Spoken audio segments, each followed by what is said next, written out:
EAGLES, Eagles.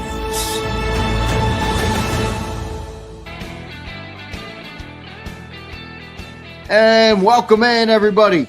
It's Monday, June 1st, also known as A.J. Brown Day in the city of brotherly love today. I'm your host, Zander Krause. That's my co-host, Johnny Mac, John McMullen, here with you live for another week of Birds 365 and a notable one at that. Johnny Mac, how you doing on this Monday morning, my friend? Doing well. We're finally here. June 1st. Boy, it must be a white knuckler for all the AJ truthers out there. But we'll see. Yeah, John, a lot of reporting over the weekend. AJ Brown's still an Eagle. Yeah, I know. A lot of reporting I saw over the weekend that, not only local, but national reporters basically talking about this as this will be the story of the week. And it's only a matter of time, it feels like, Johnny Mac. What's the latest here as we kick off Monday morning? Obviously, we know that window begins at 4 p.m. today, so nothing will happen until 4 p.m. But could it happen at 4:01? Could it happen at 4:05? Could it take a couple hours or a couple days? Potentially it will. What's the latest, Johnny Mac, here on June 1st, the day we've all been waiting for a while? Yeah, I would expect it to happen sometime this week. Doesn't mean 4:01, could be 4:01, but I would put it within 48 hours. I think it's going to get wrapped up pretty quickly. There's some PR things that maybe people want to avoid. No, this has been in place for a while. Joe Banner was out there yesterday saying it's been done for a long time. So, I don't know when I first started bringing up the 2028 first round pick, but that's what I've been hearing for a while, probably about a month now. So yeah, you've been saying that for maybe even longer than that, John. Yeah, whether that's conditional or not, they might, to protect the Patriots side, they might, put conditions on there like 900 receiving yards, which just basically says if he's healthy, you're going to get a first round pick. So there might be that kind of condition or something of that nature. And maybe have a late pick swap where you trade sort of draft positioning, but it's going to happen. And it's going to happen soon. And it's a shame because it really was. I think it's going to cloud what he was here for 4 years, which is, for a large percentage of that, the best pure football. Ed and I used to do top 25, the best pure football player on the Eagles for a long stretch of that. And this is arguably the best stretch of Eagles football since, in the modern era, in the Super Bowl era. Certainly you can go back to, the 1949 and 50 or whatever, but in the modern era, 2 Super Bowls, should have won both, won one, playoffs every year, 3-time second team All-Pro. And it's a shame because you've already seen some of the rationalization, people getting in their feelings. It's a shame it's ending the way it is, but look, he doesn't want to be here, and I always go to the Mike Tomlin quote, which I love. You don't want hostages, you want volunteers. So can't replace them on the field. You do the best you can. I think Howie's done a good job building up the wide receiver room, but you can't replace them on the field. So you make the best of a bad situation. And I think that's what the Eagles are doing. No doubt about it. We'll see what kind of unfolds here, John. Good initial breakdown there today. John, I'd ask you for your opinion on this. What to you would be considered a Howie Roseman win or a Howie Roseman loss in this upcoming potential trade deal here for A.J. Brown? I've heard some rumblings, John. I agree with you that they will get the 1, but I've heard even a 2 and a 4. Again, I don't know if that will come to fruition. What would you consider a win for Howie Roseman, and what would you consider a loss for Howie Roseman? This is obviously a big player, a talented player, and I don't think it's easy to get back to compensation for this type of player, but there's obviously degrees to which you can win or lose the deal. Where do you think that line falls for Howie Roseman? Yeah, I don't think this is. I kind of look at it differently than probably most people. One, I never look at trades in a vacuum, and everybody's going to look at it in a vacuum in what they get back for this specific player. But I think for Howie, it's more than that. As I said, you're trying to make the most of a bad situation. You're also trying to set yourself up for the future, and if you have to do certain things at a certain position to have extra assets to get that certain position, I think that factors into it. So I think there's many layers to it, but anytime you're giving up a player like this, and you're not going to get equal value in return. So I kind of look at it like both ways. I'm like, there's going to be a bunch of people who say how he won the trade, that Howie sycophants, and there's going to be a bunch of people who say lost the trade because he's not getting anything to help the current team, and they're both wrong. So I mean, it's much more layered than that. But to me, it boils down to this, and the fact that if there weren't issues and if he was happy here, this wouldn't be spoken about, even after last season. Um, And obviously, his last game with uncharacteristic drops, and people accuse him of giving up and whatever. But even coming off of last season, if there were no other issues, this is not be something this would not be something they would be doing at this time, simply because of the the cap ramifications. So again, you're 43 million plus in basically dead money that has to be on your cap. And what waiting till June 1st does, you get to split it over 2 seasons. And that's why they've waited to this point. But again, the contract, if there weren't other issues, he'd be a Philadelphia Eagle. And the Eagles would be a better team because of that. So to me, it just comes down to making the best of a bad situation. It's fair enough. Fair analysis there, Johnny Mac. What is the cap split now that they've waited until June 1st successfully? I believe it's, what is it, 16 for this upcoming season and then 27 the following year? Or what is the number now? Yeah, 16 comes on to this season, and then the rest of it, the dead money, is on next season. So basically, you're gaining some short-term cap relief by doing that, but everything gets accelerated. The rest of the money into next year's cap, and you lose a little bit of cap space. So, but again, that's when there's $43 million to deal with. That's very hard to put on your 2026 cap. They could have done it. They had worked it up that if the home run trade was there, they would have been able to manipulate it, but it never came to fruition. So they're going to split it over the 2 years, and that's if you want to talk about how proactive they were with AJ signing him to that extension early, this is the back end of that. If it doesn't work out for whatever reason, typically it's not for these reasons, but players get injured, players get hurt. So there is some risk when you do things proactively and sign people to these big contracts, especially before you really have to. It usually works out. This is one of the times where, from a money standpoint, it's not going to work out for the Eagles. Yeah, fair enough. And John, how much do you think that might hinder Howie? Look, I mean, we have Howie Roseman, so I think everybody always feels a sense of confidence on roster building and team building and contracts and all those different things. But how much does this dead cap money, which is a pretty big number, even if spread across 2 years, how much will that impact Howie Roseman when it comes to roster building in the next couple of seasons? Well, you've already seen it really for the past 2 seasons. They haven't gone out and done the high profile stuff. Now they when there's a move to make, that's where like the Jonathan Grenard trade being most notable this year, they put themselves in a position to do it, but they can't do what they did 3 years ago. And they've, when you think about free agency, it's been all 1-year deals for the past 2 years. You're already in the midst of it. and it's only going to continue because Right, with more contracts coming. I mean, there's a lot of big contracts coming. So now you add this dead cap, John. It almost feels like it's going to get even harder.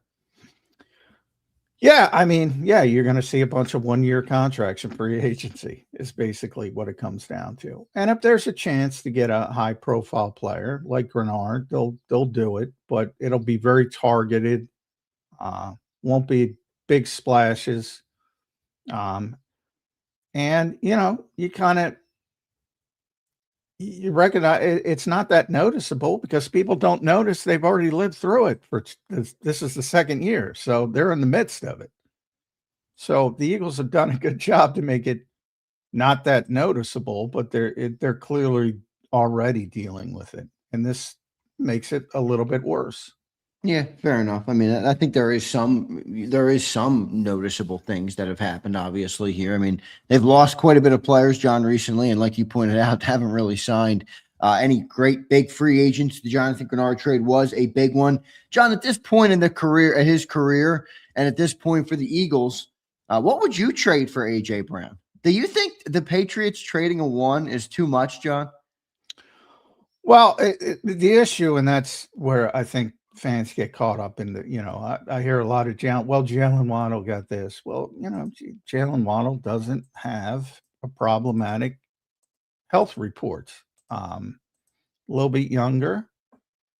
No, so it's not about, of course, AJ Brown is more accomplished. Of course, he's been a better player, but that doesn't, I mean, you saw what you could say the same thing about DK Metcalf. It's better than Jalen Waddle, but he only got a second-round pick for the same reasons. Injury history and things like that, aging. So the knee, I think, is a big issue from, what I've heard, at least from a longevity standpoint, and that's really dating back to college. So in some ways, you think about the career he's had through 7 seasons, and you're like, you'll take that every time for somebody who had a red flag in the draft from a health perspective. But if you're the Patriots saying, well, we're going to year 8, what's the longevity now? It's probably valid to have some concerns over that, I would say. So that's the biggest issue. Plus, he's coming off a little bit of a down year from his perspective. So you start looking at the age, and he's 29, or he's going to turn 29 later this month, actually. And 30 is just around the corner, so you expect a natural decline from that perspective. Feels like 2 years too, kind of. I missed some games last year, but didn't really have his most productive season in 24 either. No, well, I think 24 had more to do with, obviously right? They didn't throw the ball a ton, Yeah. but he also missed 4 games. So, and again, part of that is he's been dealing with some hamstring stuff as well, but most of that is knee related. But I don't. I think if you look at his performance in 2024, it was significantly better than 2025. Hamstring, knees, 29, declining production. Geez. Well, that's the thing. Obviously, you love AJ, but man, if we get a first-round pick back, I think that's a win for Howie Roseman for sure. Well, I think it's a win for the Patriots. I mean, they're a legitimate contender. They were in the Super Bowl, even though, I think they skipped steps, but this will make them a better team. In the short term, you probably, he's going to be motivated to prove what he can do in an offense that's going to throw the football more. I think it's going to look very good for them, at least short term. And then, if they win one, they probably don't care, but certainly that's some of the haggling is they want some protection if he does get injured and if he's not playing, and that's where the conditional aspect might come into it. But, I do already get the sense people are downplaying his impact on this team, and I just think that's ridiculous. I really do. No, Really. yeah, I mean, it's obviously ridiculous considering the numbers that he put up in his 4 years in Philadelphia. But it would be fair to say, it's been a sliding scale. I mean, he was obviously much better his first 2 seasons in Philadelphia than his last 2 seasons in Philadelphia.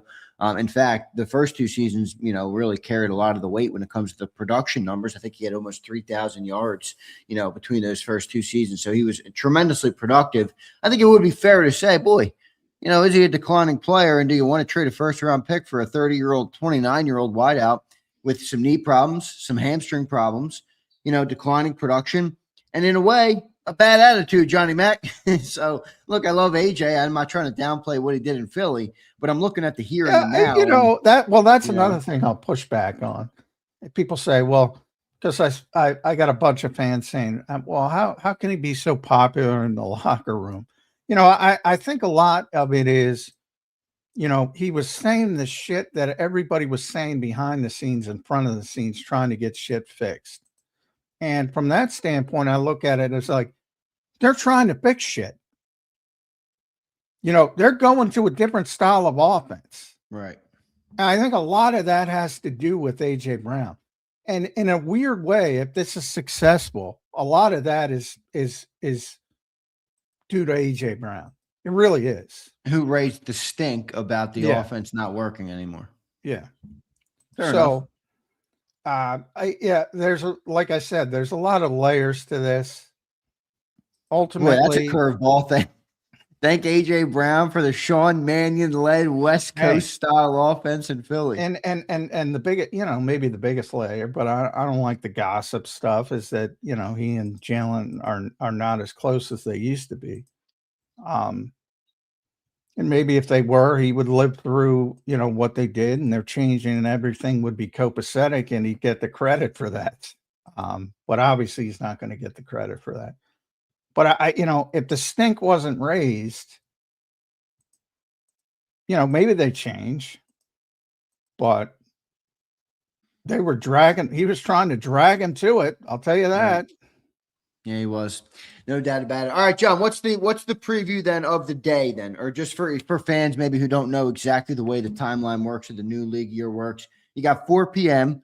All right, that's when everything will begin in terms of, okay, the cap relief and all those different things are into place. And then basically it's just a waiting game from there. Is that how you see it? Or what's kind of the rundown for people who are tuning in to the AJ Brown saga this week? Yeah, well, every day in the NFL sort of ends at 4:00, not sort of, does end. So from the standpoint, June 1st ends from an NFL perspective at 4 p.m. So at 4:01, Gotcha. You can make the deal. You can make it official if you want. It's not going to be official on the calendar and the real calendar until June 2nd, because they send the wire out. Stops at 4:00 every day. Then it'll be on the wire June 2nd. So that's sort of the disconnect when you hear people say June 1st, June 2nd. Got to be 4:01 Eastern time. Doesn't mean it's going to have to be. You got people like Joe Banner saying, it's already done. It's been done. And I get that feeling as well. But, maybe you want to play the PR game and say, we're still haggling, and it takes a little bit of while from that standpoint. But and for the people, the real hardcore holdouts that don't want to believe we've been lying to them for months and months and months, I guess you can always hold out and say Max Crosby. One of the things, looking at when Jonathan Grenard was here, Jonathan Grenard, now somewhat famously, if you're an Eagles fan, was already in town taking a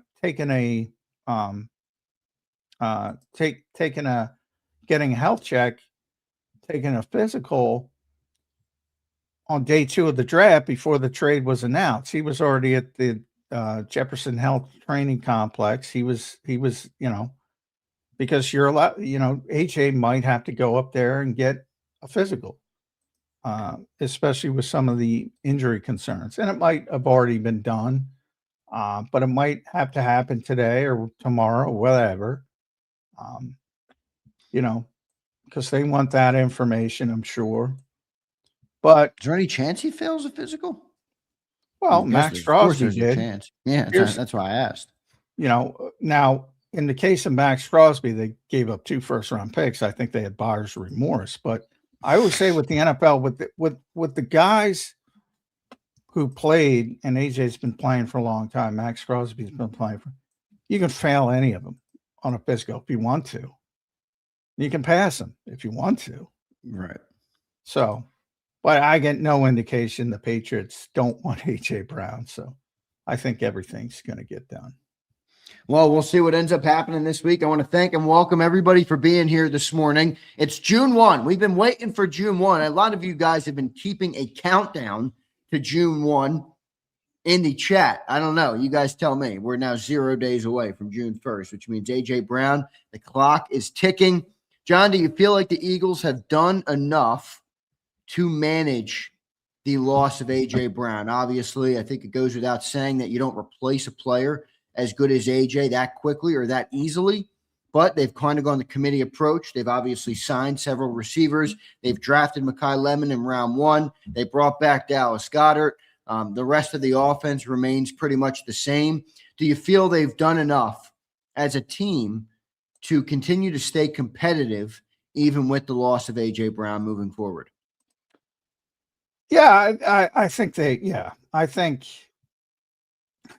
they've done enough to be competitive, and part of that is going to be in the new system and executing that, but it's gonna be different. You're not going to be as explosive. You're not going to be as dominant. You're not going to be able to win one-on-one as much. Jalen Hurts was talking about that last week, about how much one-on-one they would run with Devontae and AJ. Can't really do that now. But you have good players projected. Dontavian Wicks can play. Mekhi Lemon's a first-round pick. There'll be some growing pains, but he can play. Don't worry about Devontae. That's why I skipped over him. Big-time receiver. And then you have some nice depth pieces with Johnny Wilson, who seems healthy, certainly didn't look problematic at OTAs last week. Darius Cooper showed some nice things. Elijah Moore's still here, so his relationship with AJ is not keeping AJ here. That was a joke. But so, they're trying to moneyball it and replace him in the aggregate. The presence is not nearly what it once was, but that doesn't mean you can't go about things in a different way. And maybe even somebody like Eli Stowers is part of it as well, as a big, big body flex receiver. So you can do things a lot of different ways. And that's what they're trying to do. Well, we'll see if it works out for him, Johnny Mac. We'll have Jeff Kerr here on this morning for June 1. Obviously, a big day here as everybody's been waiting for June 1 with AJ Brown and the saga and everything. John, do you feel as though any conversation about a team other than the Patriots at this point is BS? Do you think other teams are getting involved? Do you think there's a bidding war going on? Or are you subscribing to what Joe Banner put out yesterday? This deal's been done for a long time. No, yeah, I'm in the Banner camp because Okay. that's what I've been hearing for a long time. But you always leave the door open. Anybody can call anybody. Howie's got a cell phone.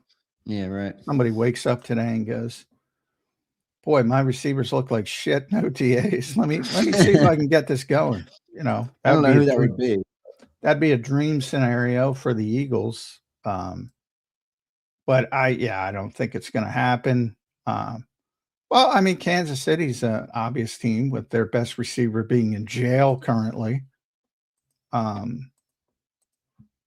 The Rams, I've never bought into the Rams from the standpoint of I don't want to help a team that might be better than me, get them over the top in the same conference that already might be better. But they have the Puka issues. So I don't know where Puka Nacua I mean, is. do they have Puka issues, John? I mean, he was out there last week catching balls. They were putting Well, videos I up mean, on. he had to go to rehab. So, I mean, Did you think that was a little bit of a PR thing, though, for the NFL to put him there? in what I mean, way? obviously, I don't know the Puka situation, but I know he had some things happen last year where he was dancing on stream or something, and he was accused of an anti-Semitic Well, no, dance or I some of think it those was, things. I don't know. Like, yeah, I was just wondering, is the NFL kind of putting him through that PR campaign of like, all right, dude, you made yourself look like shit. You made the team look like shit. You made everybody else look like crap. Time to go to rehab. Time to tell people, okay, you were off your rocker. Now you can go back and play ball. I don't know. Maybe I'm way off. I think it was more of the alcohol than that. I know what you're saying about the anti-Semitic thing. I don't think it had anything to do with that. He had been out at some bars and doing some going overboard with the ladies, shall we say. Yeah. Sure. So he was dealing with, and self-admitted, he was dealing with some alcohol issues. So. And you never know is all I'm saying. I don't know where he is from there's no way to know where he is from a mental health standpoint, just that anytime somebody has to go to rehab for something, it could be an issue. So there is some uncertainty there. I expect him to play. I mean, he's already out, but that's another thing. You talk about the PR part of it. A lot of times they go for that. And, hey, look, I'm trying to get better, but they don't stay as long as they have to because they got to get back to work. And some of the same issues crop up. So, and Sean McVay has said multiple times about talking to him and making him understand some of the issues and hoping he matures. But there's some uncertainty. But I'm not trading him to the freaking LA Rams. So for me, it doesn't matter.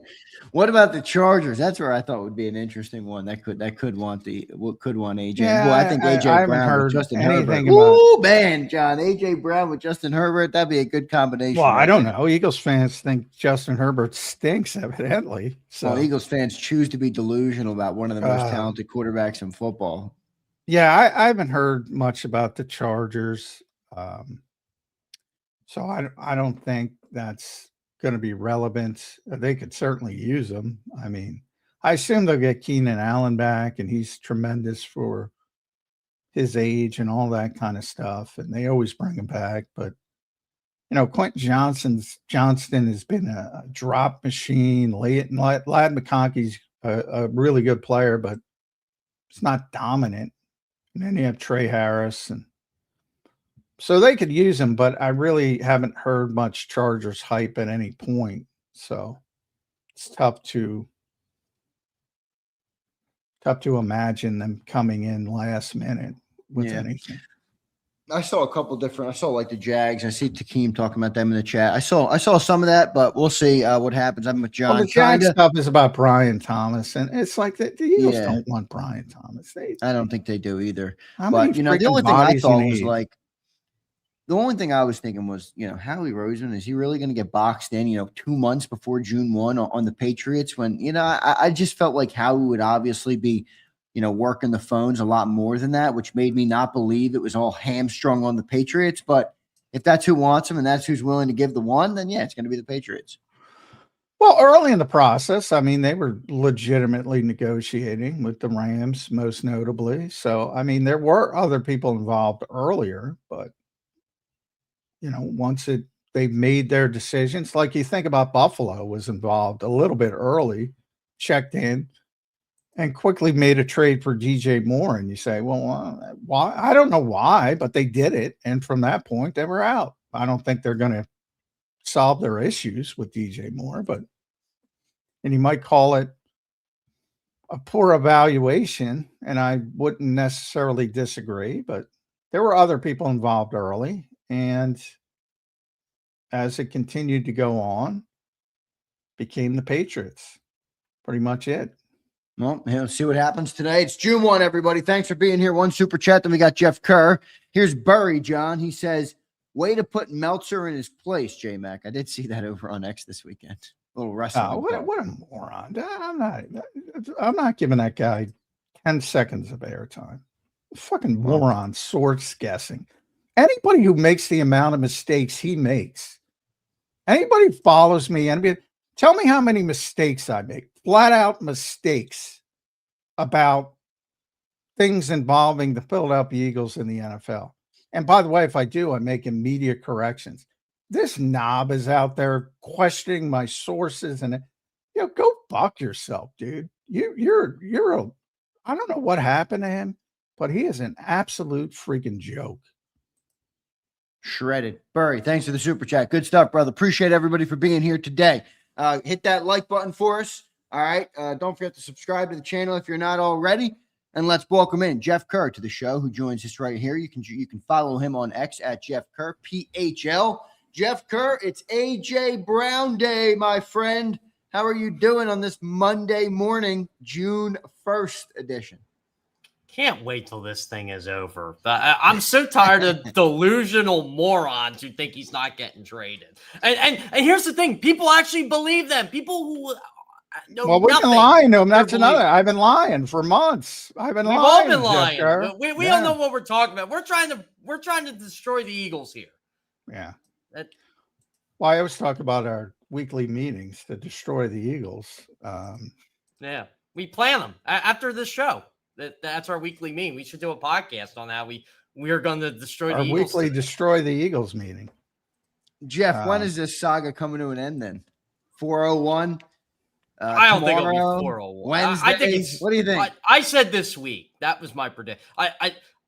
If you want a concrete date, I say before June 9th, before mandatory minicamp starts. Wow, it's a long time. Not a long time, but I mean, that's a decent wait.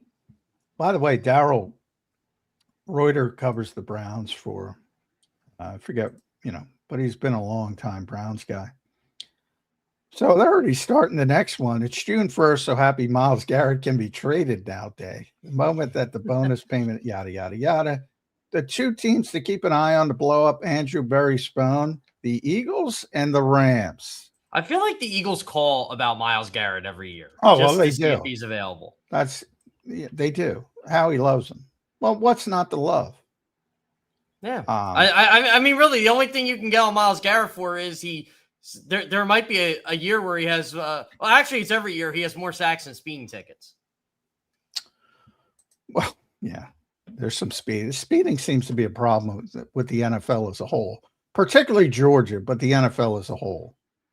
There seems to be a lot of speeding issues. They just don't seem to police it. Well, nice cars and all that, young people, a lot of money, but boy, I don't know. If I had that kind of life, maybe you want to keep that kind of life. And nobody's saying don't, if you're on a rural road, all right, go 90, whatever. Sometimes I go 90 on the turnpike. I don't even know it. Yeah. But there's a big difference. Maybe that's how they are. They all know how fast they're going. Yeah. So, but there does seem to be a big problem. Myles has been an issue with that as well. But I don't know. I don't know how you police young people from doing stupid shit. Boy, I'd make a lot of money if I figured that out. Unfortunately, there is a way they police themselves, and it involves critical injuries or death, and that's a shame. But yeah, unfortunately, but we'll see how that shakes out later. Back to AJ. I don't think it's important it gets done at 401, but Zander asked the question, so I'll ask you the question. Anybody making that last second call? Right now, it's all Patriots, Patriots, Patriots. Joe Banner says it's been done. That's what I've heard. Yeah, I've heard the framework is pretty much done. It's just what they're getting. And what do you think they get? I can tell you they want a 2027 first round pick. Whether they get that or not, I think it's going to be a 28 first round pick. Anything else? A little bit of a sixth, maybe switching the sixth and the seventh. Yeah. Flipping some day 3 picks or I don't think. I mean, I think the goal is obviously the first round pick. If they could get another day 2, that'd be tremendous. But I don't see that happening. You think it's a conditional one, Jeff, or you think it's just a straight up one? That's a straight up one. All right. What do you make of the report from Rappaport, who's been putting out, he doesn't think the Patriots want to give the one? Well, I don't think they want to give the one either, but you got to give up something to get something. Yeah, right. Man. I mean, this is my philosophy. Like, you can't tell me in one breath AJ Brown stinks and then say you want a first round pick for AJ Brown. I know. It's amazing. It's like you want an LG 4K TV and you don't want to spend $1,000. Well, then you're not going to get the TV. Okay. Yeah, I always it is amazing. Those people is like, oh, he's a bad guy. Get him out of here. Yeah, but hey, I can't take less than a. Well, I know that, but I'm sorry he doesn't want to be here anymore. There are places I don't want to be. It's the life. All right, I threw this out there, and I want to get your theory because you see a lot of, there's going to be a lot of people shitting on AJ out the door. We know how this works. Yeah. Oh, I got slammed for my column defending him. Oh my God. I'm going to get slammed for my suggestion earlier to Zander, which is, by the way, if it wasn't for AJ Brown, you can make a strong argument that they're not making these offensive changes that everybody's enamored with right now. Yeah, that's a strong possibility, I think. How long do you think this lasts, John? Like these changes? A couple weeks in the preseason, then they go back? No, I think they're really, really, really, really trying. And now, they don't really have the easy fallback as much because you lose AJ. You go to a different style of running game, so you can't go back to the pin and pull, power stuff as easily. I think they're really, really trying to change. I think the outside zone stuff is legit. I think that's going to be a big part of this offense. Oh, no. Yeah. I mean, no doubts. If you look at Green Bay and San Francisco and the Rams, that's what they do. So the ship there, you don't have the same coaching staff. Some guys are back, but the main guys, Sean and Ryan Mahaffey and Chris Cooper and Josh Grizzard, are all different.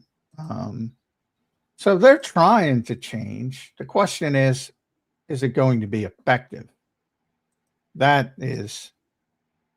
And look, if they're shit in the bed by week 7, week 8, yeah, they're going to have to change just like they changed last year. But they're going to do it on the fly, and it's probably not going to be successful. No, and this is where I think people are so misguided with the AJ Brown stuff. Like, people know this guy is probably going to be a future Hall of Famer. He's the only Eagles wide receiver to have 5,000 yards in 4 years. You don't replace that. You don't. You can try, but I've seen it. Like, I've literally seen this with Terrell Owens. It happened. He went to Dallas. Did Dallas win the Super Bowl? No. Did Dallas get good right away with him? Yes. The Eagles patchwork with Dante Stallworth. It worked for a year, but they didn't go anywhere. Then they tried to replace him with Kevin Kerr. They never found that number 1 wide receiver until they drafted Deshaun Jackson 3 years later. Do we think it's Mekhi Lemon? I don't know. Like, it could be, or he could stink. I don't know yet. I like his potential. I like his fit, but that doesn't mean anything to me. Like, it's Nelson Aguilar was the same way. Everybody thought he was good until he wasn't. Well, yeah. Well, and Nelson Aguilar, obviously, there's a good example. A tremendously talented player. Tremendously. Always getting separation. Great route runner. But just couldn't catch the ball consistently, couldn't track the ball well. He played well in the Super Bowl, though. That might have been his best game as an Eagle. He has the record, franchise record, most catches in Super Bowl, 9.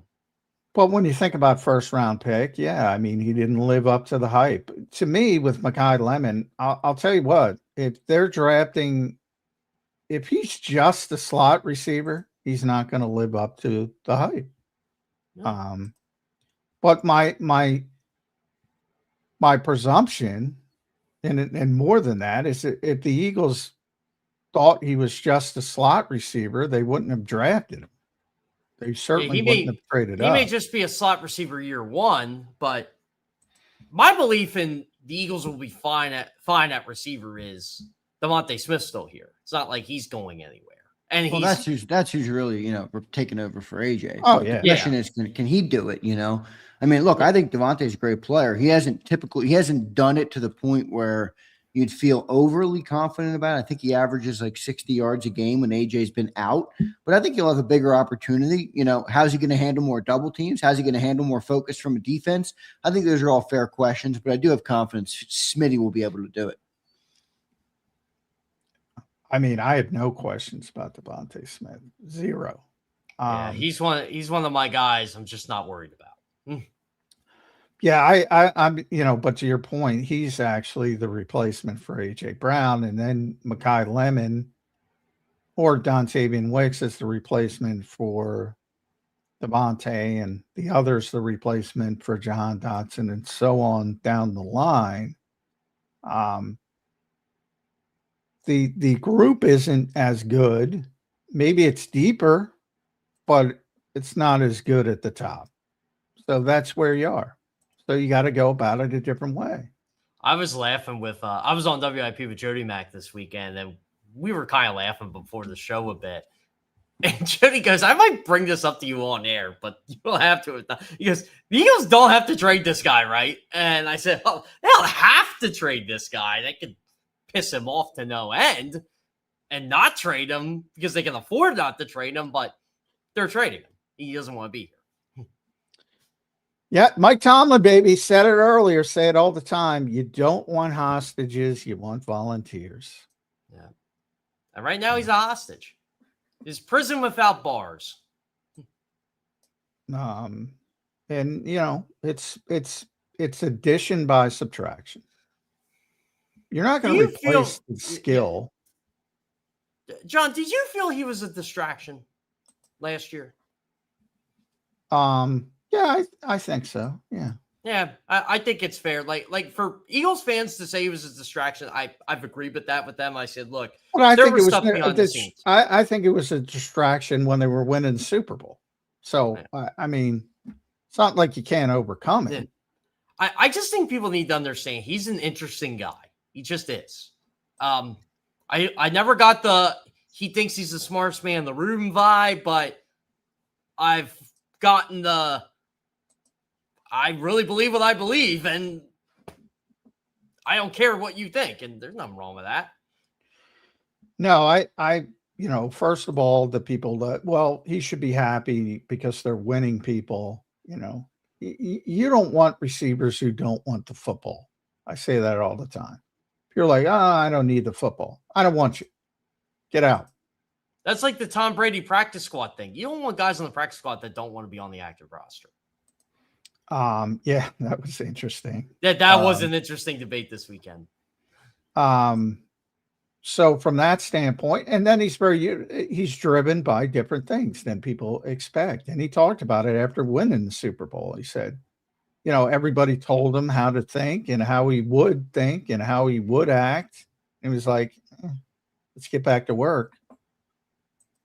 You know, in a lot of ways, guys that driven are not normal.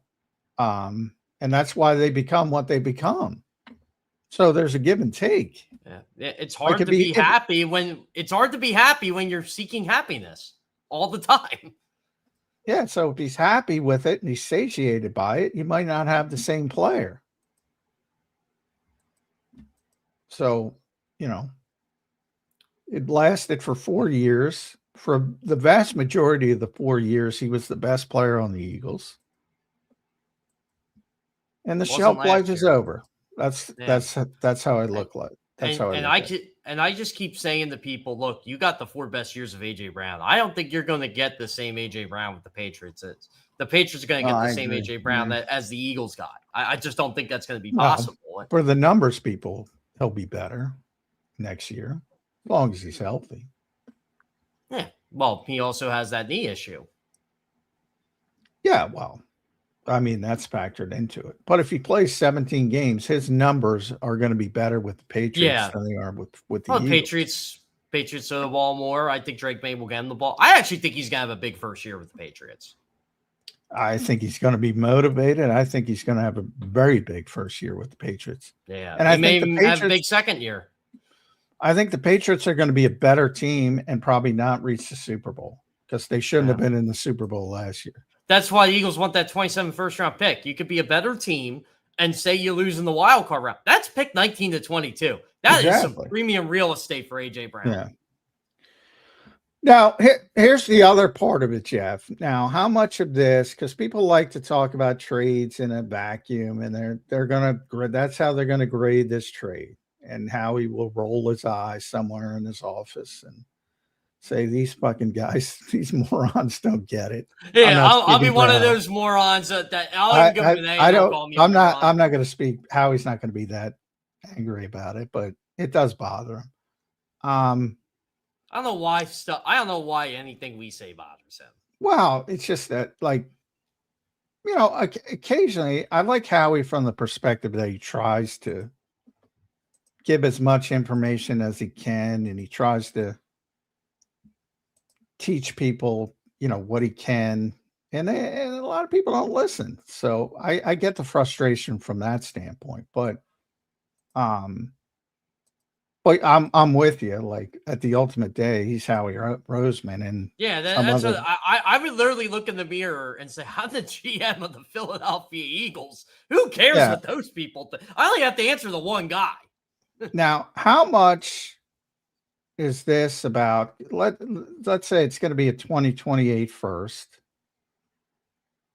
Whether that's conditional or not, it ends up as a 2028 first. How much about that is insurance in case they have to go get a quarterback in the next 2 years? That's a good question. Well, it depends on what the quarterback does this year and whether they're excited about said quarterback. I wish they would let said quarterback run the football more. But I mean, obviously they want Jalen to succeed, but I'm just saying how much, like, that's what I think people don't. Like, that's part of how Jalen will be what, 30 and 28? Does that sound right? He'll be 30 years old by then. Yeah, it's 28, right? Yeah, or he's going to be 28 in August, I believe. Yeah, August 7th. That's his birthday, right? I know his birthday is always in training camp, so. Because that's happy birthday, Jalen Hurts. He's reading all your birthday tweets. Yeah, August 7th, he'll be 28. So August 7th of 28, he'll be 30. Yeah. But I think a lot of it has to do with the old, I'm going to bring up Sam Hinkie for all the process lovers. Optionality, you know, getting the assets to act if you have to act. Not that he wants to act. That's not what I'm asking. But I think it's about adding assets so if he has to act, he's in a position to do it. And I think that's the brilliance of Howie Roseman. So there's a lot of layers to this trade. He's thinking 3 years ahead of the game while we're thinking this year. Yeah, well, people are thinking, oh, they got this for AJ Brown. That's what I said. It's in a vacuum. It doesn't work that way. They wouldn't be trading AJ Brown if they didn't have to trade AJ. Don't people forget like how they got AJ Brown or like all the maneuvering they had to. Remember they had 3 first-round picks in the 2022 draft and they actually traded 2 of them to the Saints and ended up getting the 10th pick, which ended up getting them Jalen Carter. No, they don't remember that. That's the point. Everything's in a vacuum. Yeah. So I tried the great trade right away. I know we have to do it, but. Well, yeah.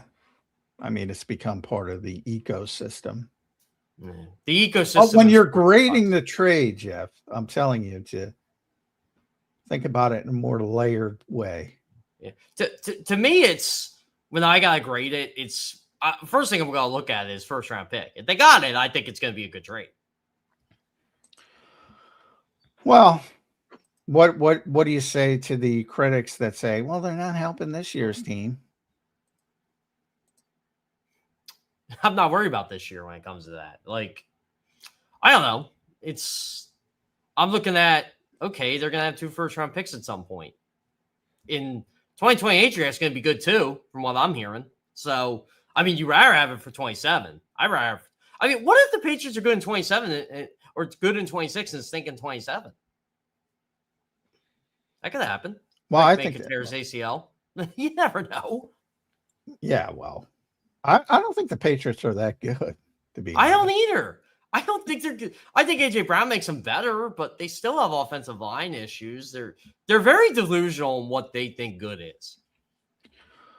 Well, Will Campbell had a bad playoff run and really bad Super Bowl, but he was hurt.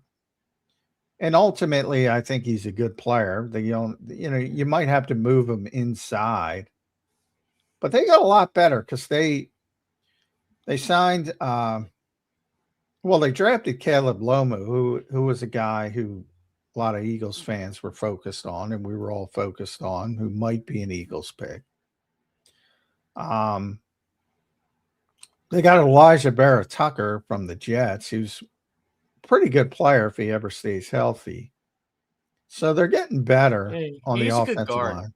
This is my other thing with the Patriots this year.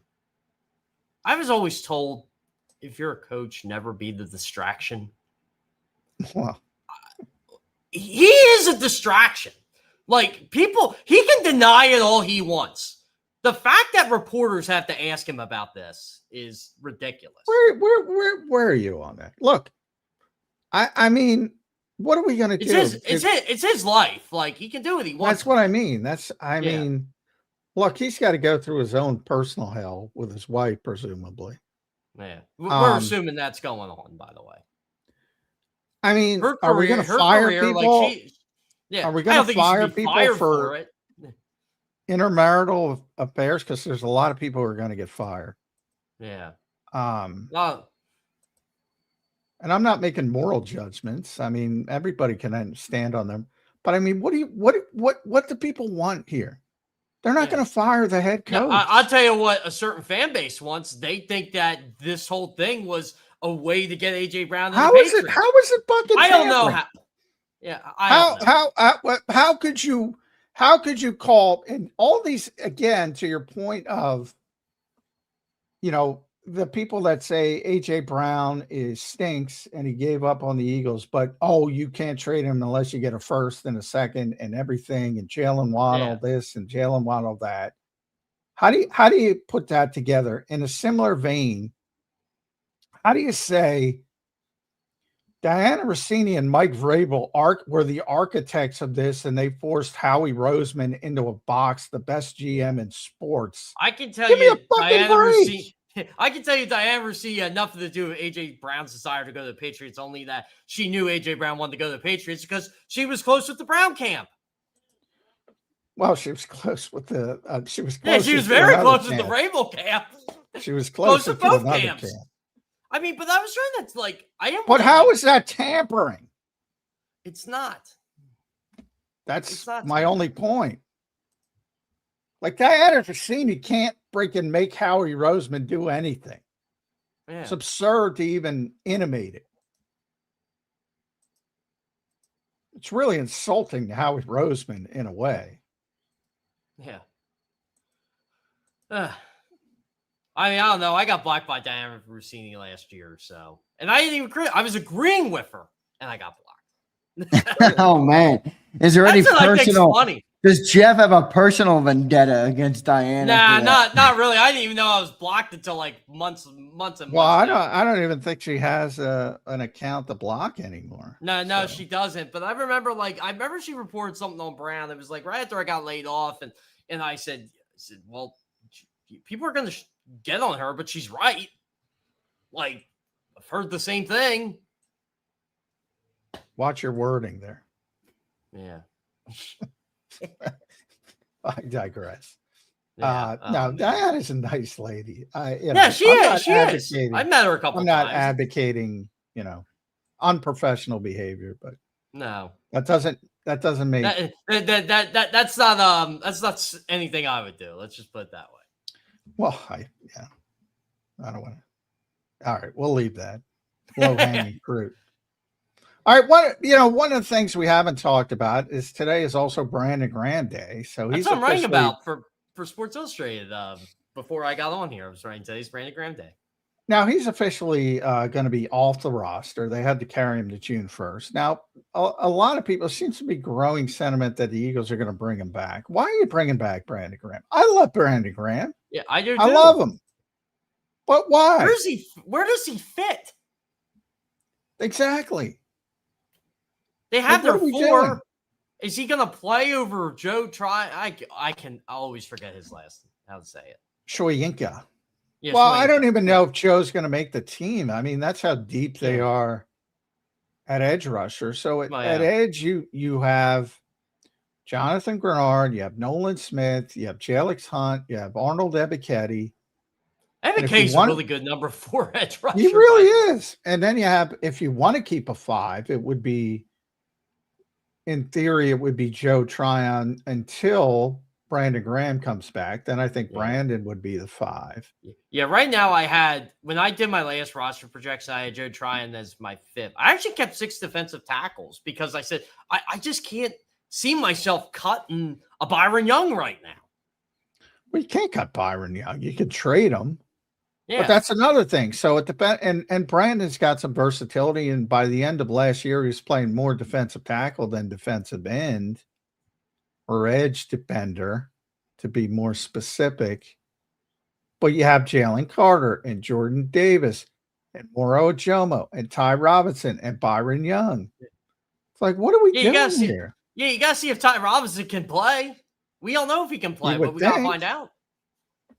4th round pick. I would think the Eagles want to get him out there, unless they're giving up on that. I mean, how do you give up on a 4th round pick in year 2? I mean, you got to give him a chance. You got to get him reps. Yeah, this isn't. I'm not even bringing up the Gabe Halls of the world and the Uar Bernards of the world. Yeah. Oh, by the way, there's going to be a roster spot for Uar Bernard. That might be the biggest slam dunk. Well, I think you don't want to put him through waivers, I would think. Yeah.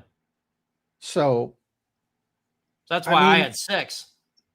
What do you? Yeah. I mean, you keep 6 and 5. You keep 11. That means you're cutting people elsewhere that you shouldn't be cutting. Oh, and you might be keeping 4 quarterbacks. No fucking way. No. I don't think they're going to do that either. But Howie, I'm doing it now. Nice things about you, but there's no fucking way you're keeping 4 quarterbacks. Don't sell. Somebody's getting trade. But John, I wanted to ask you this since you were there last week. Did you make anything out of Andy Dalton getting the QB2 reps outside of him switching with McKee? Yeah, I think they're going to try to trade Tanner McKee. Well, yeah, that's I was like, I downplayed it by saying, hey, look, there's a reason why he is taking them, because QB3s don't always take them. No, the fact that they are rotating, and that's what, Tanner took them on, what was last week? It was Tuesday and Wednesday. So Tanner took them Tuesday. Andy took them Wednesday. Tanner should have taken them on Friday. And then this week it's going to be today, tomorrow, and Thursday. So it should be Dalton's day today, and it should be Tanner's day tomorrow, and we're supposed to be in there tomorrow. Yeah, I was going to say. So it should be Tanner. If it's not Tanner, did I work that out in my head right? Yeah. Yeah, you worked out in your head right. So it should be Tanner. If it's not Tanner tomorrow, but yeah, to me it seems like they really want to they want to move him, want to get something for him, and that made, when they traded for Andy Dalton, was my immediate reaction. It's like, why are you bringing in Andy Dalton?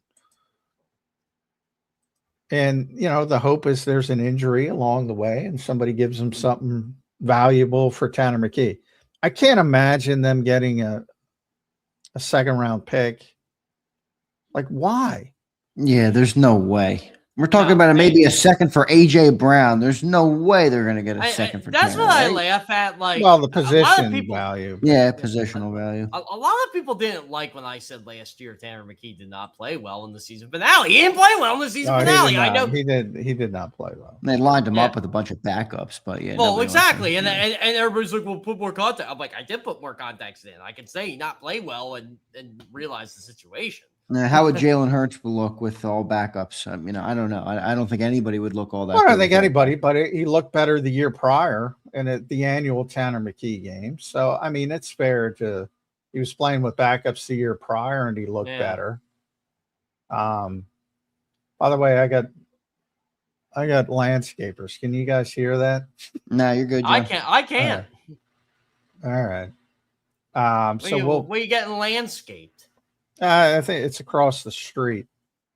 But I dared. It's a nice day out, so I like to leave the window open. But every time I do it, some kind of landscaper shows up. It's like I go straight from heat to air conditioning constantly. Heat, air, heat, air. I want the freaking windows open. It took the township 3 weeks to pave my road. It's my first tangent of the day, besides shitting on Dave Meltzer. That was a good. That was a great tangent. I was cracking up in the green room. All right, back to June 1st. If you're looking at this, I saw a lot of people, and this I kind of chuckled out loud.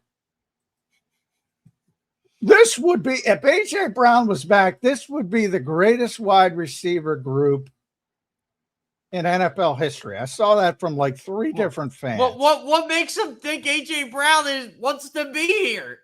Well, it's not, but beyond that, like the overextension of what Mekhi Lemon is as a rookie and Dontavian Wicks is as a player. Where does this come from? This is the Andrew Painter syndrome. Everybody thinks Andrew Painter stinks.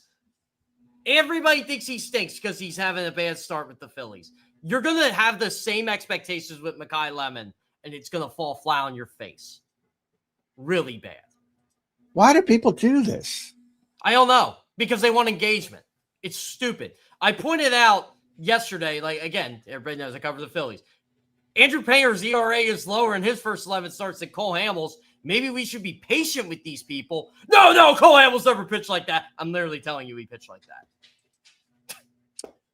Well, Dontavian Wicks specifically, who by the way, I think is a player with a nice player with some nice upside.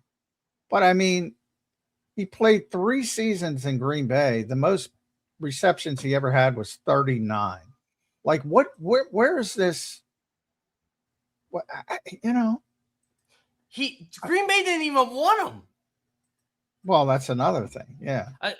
When I was evaluating Dante, I like Dontavian Wicks as a player, but when he was in Green Bay, he was not good.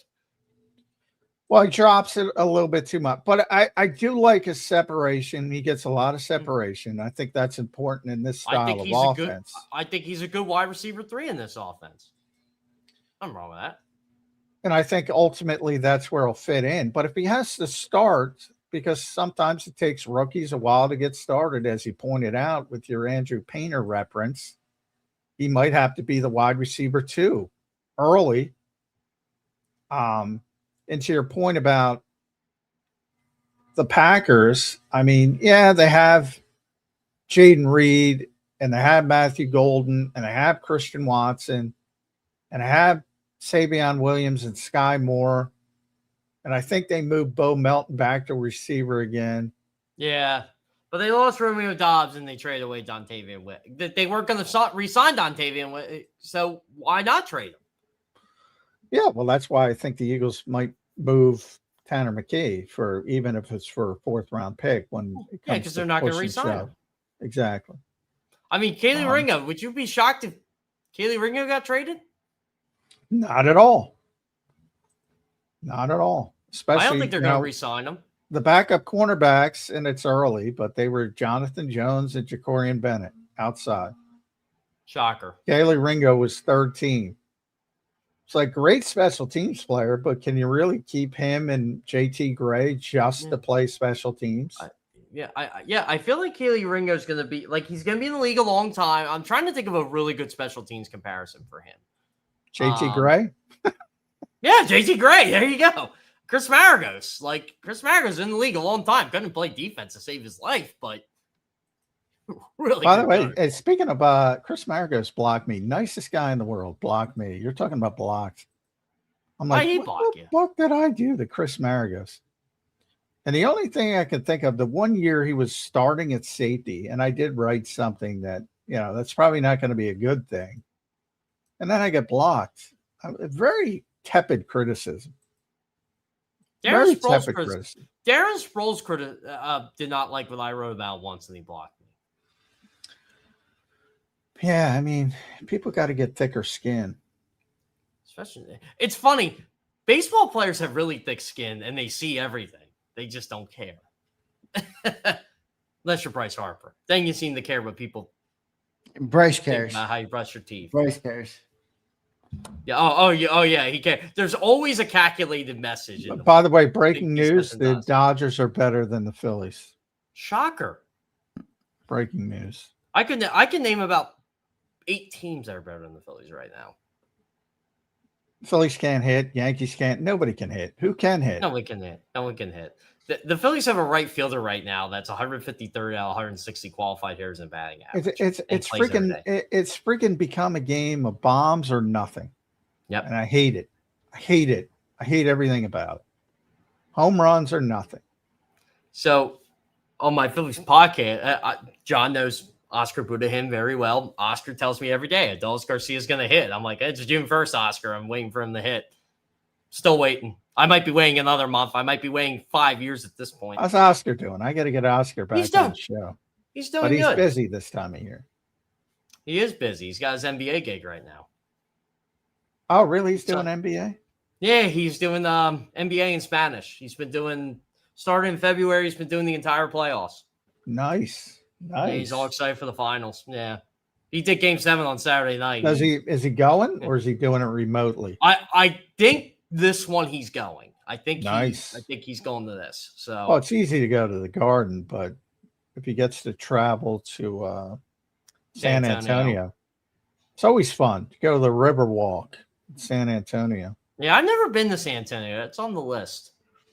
Yeah, cool city. I'd recommend it. Should be an NFL city, John. No, it's too small. But I mean, Green Bay is an NFL city. Anything could be successful in the NFL, but I don't, it's not a big enough city to be on their radar, I'd say. And they're happy with the Spurs, I think. Yeah. I mean, the Alamo Dome is an NFL-ready arena if they really want to do it. Wow, that's a dump by this point. I haven't been there for years, but I mean, it's got to be a dump. I've never been. It's been around. Been there since the 80s, right? Yeah, it's been there for a long time. Well, didn't the Saints play there the year they had Katrina? Maybe. I don't remember. I remember they went to LSU. Yeah, I have to look that up. I'm looking where the Alamo Dome. We're getting into the tangent territory. Yeah. Speaking of tangents, I don't know if you guys watch NFL Network. I was watching. I had to go to a wedding yesterday, and I was watching NFL Network before they were playing the whole 06 playoffs. They played the Eagles-Saints playoff game. I have said for years and years and years and years and years, Scott Young did not false start on that 4th and 15. They just wanted to throw the Saints a bone. Scott Young still did not false start on that 4th and 15 completion. That would put the Eagles in field goal range. There you go. Yeah, I'm not watching. Good old Jeff Kerr watching the 2006. I never blame. One thing people know: I never blame officials. Nothing you can do. Human beings. No, it is what control what you can control. That's what every football coach says. Control what you can control. By the way, I still laugh to this day, and I actually, it's funny how I remember this. If Sean Payton didn't have a problem with Andy Reid punting on 4th down, why do you have a problem with it? And Sean Payton said that was the right call and he would have done it, but Andy Reid's an idiot. Sean is an interesting person. He's an interesting person. He's very hypersensitive to criticism. I've gotten a phone call from Sean Payton on one occasion. He's a great interview, though. Oh, he wasn't calling for an interview. No, I know. Yeah, I know that. Great interview, though. He's a good coach, though. He's got that team going in the right direction. But that so it was 20. when they won the Super Bowl. What year was that? 2009. 2009 they won. It's the Brett Favre year when they put the bounty on him. Yeah. That was brutal, man. That was when Favre threw the pick across his body. Yeah. I'm like, still should have won the game. And Adrian fumbled 4 times. Yeah. It's a weird game. Very weird game. That Saints team was weird. I remember they started 13-0 and then they lost their last 3. And I'm like, they really gonna go in the playoffs losing 3 in a row? Well. And they won it all. If you get in the dance, that's the Phillies' hope. Get in the dance with that pitching. You never know. Yeah. Short series, you never know. Sean Payton still has the gutsiest call I've ever seen in a football game. I'm going to kick an onside kick to start second half of the Super Bowl. It's that bold. Can't do it anymore. No, that's why people wonder why I don't like football as much. Did they change that rule? Oh yeah, now you can declare an onside kick anytime, right? Anytime, yep. But you have to declare it, which is still doesn't work. Just take away the fun out of everything. Come on. I got a bold, innovative thing. Let's go back to regular kickoffs. Yeah, I bet people would love it. I just love it as a sports fan. And again, this is a fan who watches racing. NASCAR, everybody got mad. They changed all the rules and people left. But they don't leave this stupid league. And they change a bunch of rules that were fine. Well, I maintain the NFL's popularity is based on the gambling closeness of games. So everybody, if you think about it from a red zone perspective, if you watch, Scott Hansen and the witching hours, he likes to call it. You have all these close games and they're going back and forth and back and forth. There's not going to be a witching hour anymore. They keep moving. I know now with all the standalone games. But my point is that it's so close and so compelling at the end. You forget that you watch 55 minutes of terrible football to get to garbage. That end. Yep. Yeah. Well, our attention spans are so short. No one knows how to watch a 3-hour football game anymore. Well, that's true too. They're usually watching Red Zone, so they don't even see the terrible football. Well, what happened? I was watching Red Zone. Well, I don't watch Red Zone, so I can't tell you. I've never really been a big Red Zone guy myself either. I like it. I understand the appeal of it. It's just not my forte. Yeah, but you're right. I mean, look, that's kind of the way the population has gone. I mean, even short form video, it's the same concept. You just get quick flashes. Red Zone, you just get quick flashes of good football, touchdowns, and on things like that. Yeah, Zander will make a 2-minute clip, and someone will cut the 2-minute clip into 20 seconds. Right. And then someone will cut the 20-second clip into 5 seconds. TikTok. It's TikTok brain, Jeff, is what they call it. TikTok brain. I don't even have a TikTok. Neither do I. Me neither. I don't have TikTok either. I don't understand it. Guy. I still can't figure out Instagram. I can't figure it out. I'm like, my sister's famous on TikTok. She does videos of her dogs. Nice. And they go viral. I'm like, dogs I like. I don't mind. That's all she does. You don't even know what she looks like. It's just things of her dogs. It's her dog and her other dog.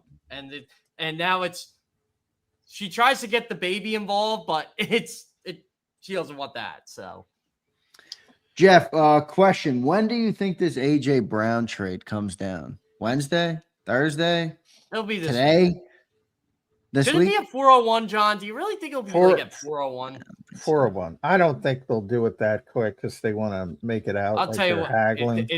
If these assholes decide to do this at 11 o'clock at night tonight or during mini camp tomorrow, I'm not going to be happy.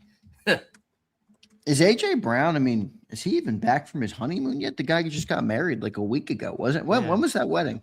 He got rid of his Twitter. I don't know if you guys saw that. Yeah, the Twitter reporter. I saw the Cispot Eagle fans crying about it over on X. I can't even go on X anymore. The amount of Cispots over there, it's insane. Dude, it's a cesspool, man. I don't even bother reading it. Well, I'm on Twitter just from the standpoint of that's where everybody breaks news, so you almost have to do it from that standpoint. Right. But I'm with you. I don't I mute everybody. So I apologize. I can't blame you, John. I really can't. No, you're smart. If you have, like, I don't mind engaging with people who are, being human beings and, ask a normal question. But the minute there's even a hint of being an asshole or a troll, you're probably muted. So I said, I remember a guy asked, like, people get mad I don't respond to people. And I responded to somebody asked, is there any right-handed bat in this system? Like, anybody? And this was like a week or two ago.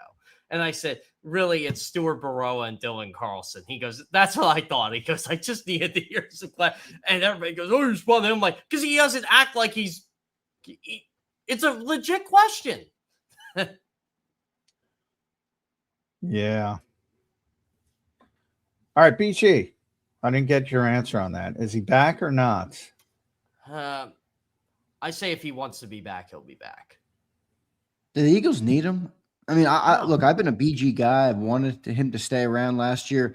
This is the first year I feel like it's probably good to let BG go. I mean, he already did the whole retirement tour, and then I don't want to see him play for anybody else either. Like, I'm at that point neither. But I don't even think BG would want to play for someone else. No, I mean, remember, like, guys, he already did he already retired. Like, we forget he already retired, and he came back for a year. Is he going to come back? The retirement press conference and everything.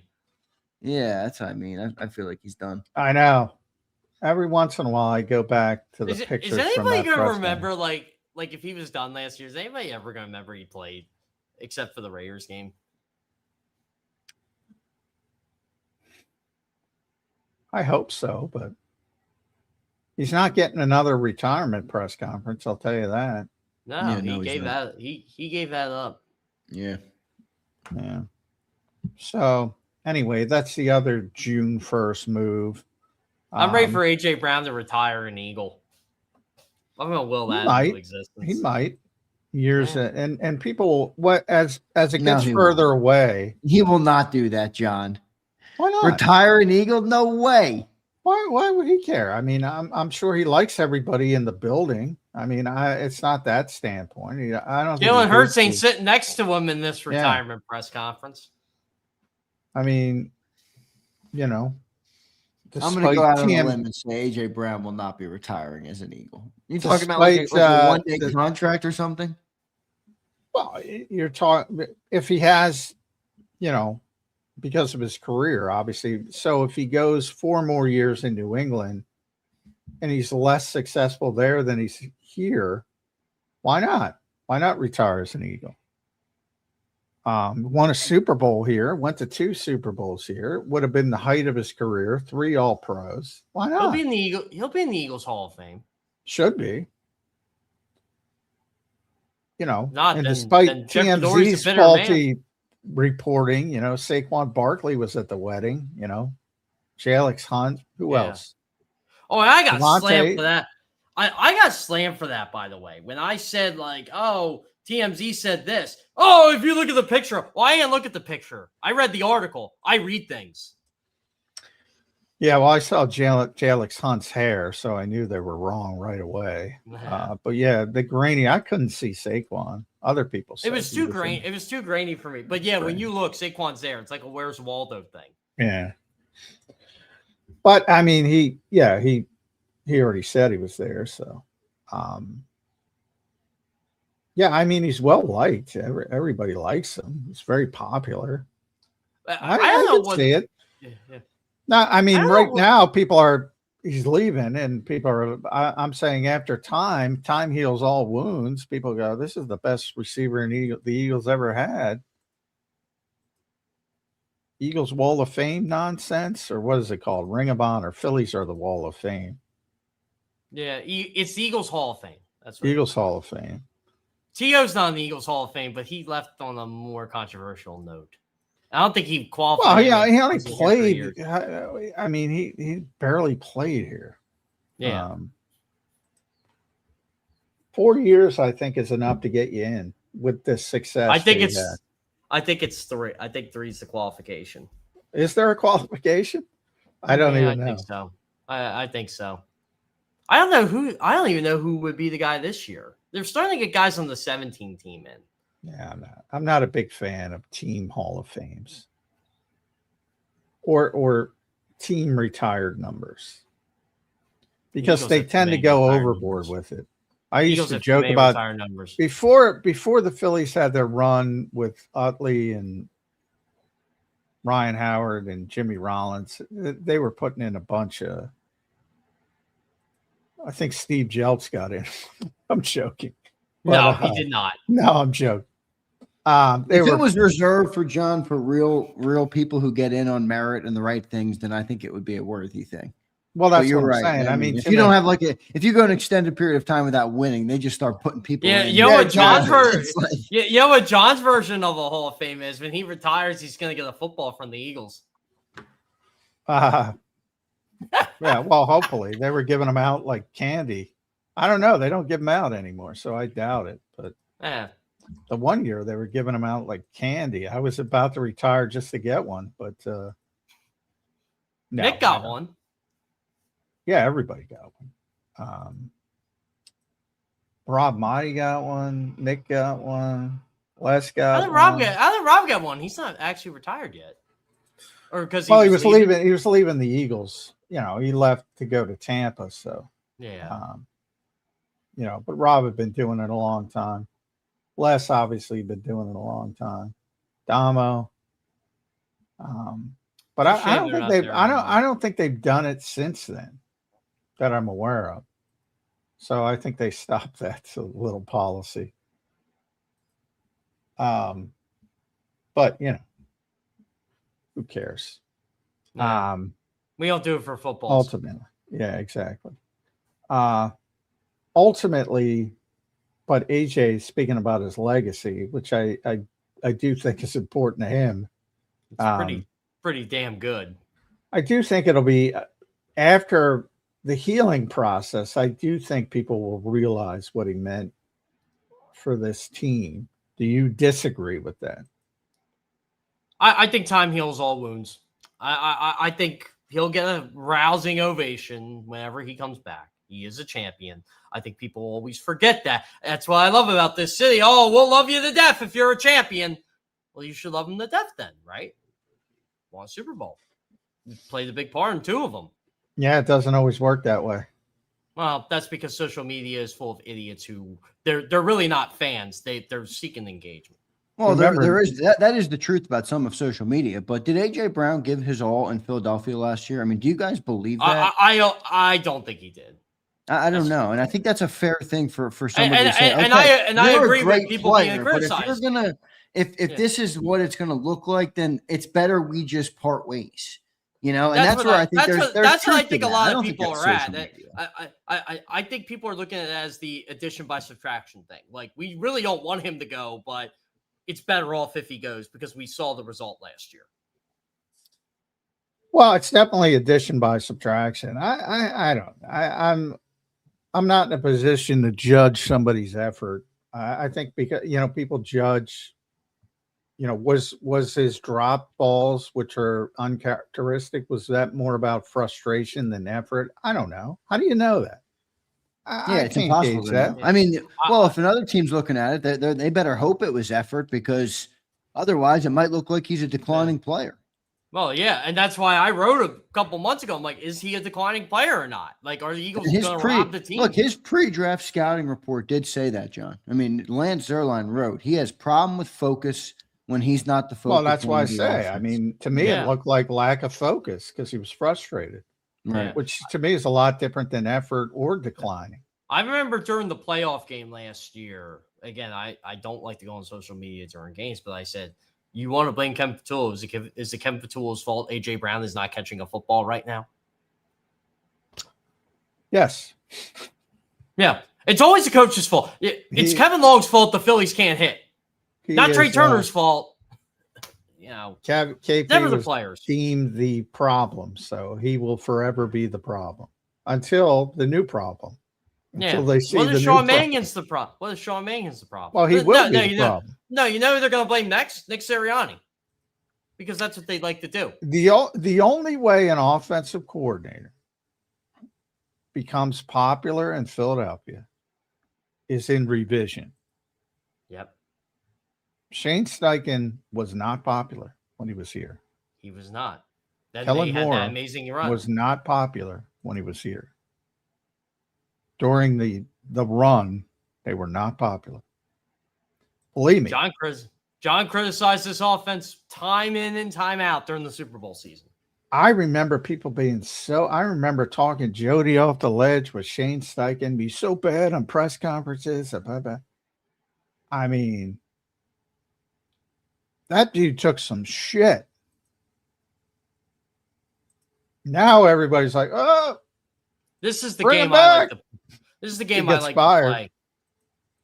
The Eagles are such an unserious organization that they actually like have Patullo take this job. They didn't even try to find an offensive coordinator. I'm like, all right, let's go back.